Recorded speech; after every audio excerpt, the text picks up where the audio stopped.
അല്ല, പല സ്ഥലങ്ങളിലും ചില്ലറ പ്രശ്നങ്ങളുണ്ട്. ചില്ലറ പ്രശ്നങ്ങൾ അതൊന്നും അപരിഹാര്യമല്ല, പരിഹരിക്കാനാകാത്ത ഒരു വിഷയങ്ങൾ. മുൻകാലങ്ങളിലെ പോലെയുള്ള ഗൗരവമേറിയ തർക്കങ്ങളോ പിണക്കങ്ങളോ ഒന്നുമില്ല. താഴെത്തട്ട് ചെറിയ ചെറിയ വിഷയങ്ങൾ ഉണ്ടെന്നാലും അത് തീർക്കാനുള്ള എല്ലാ കഴിവും നൽകിയതുകൊണ്ട് എല്ലാ പാർട്ടികൾക്ക് വേണ്ടി സർക്കാരിൻ്റെ വിധേയത്വം ഈ സർക്കാരിന് തലത വെട്ടിപ്പിച്ചുകൊണ്ട് പോകാൻ അവകാശവും. ഈ ഗവൺമെൻറ് 10 കൊല്ലക്കാലം ചെയ്ത പല ചെയ്തികളും ഇന്ത്യക്ക് മാതൃകയാണ്.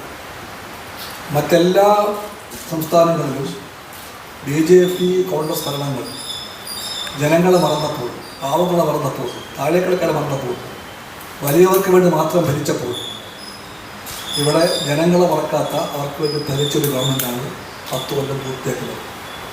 ആ ഗവൺമെൻറ്റിന് അതുകൊണ്ട് നല്ല ചങ്കുറപ്പോടെ പറയുവാൻ കഴിയും.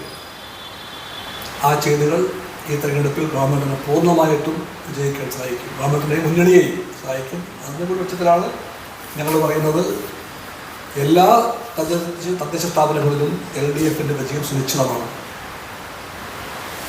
അതുകൊണ്ട്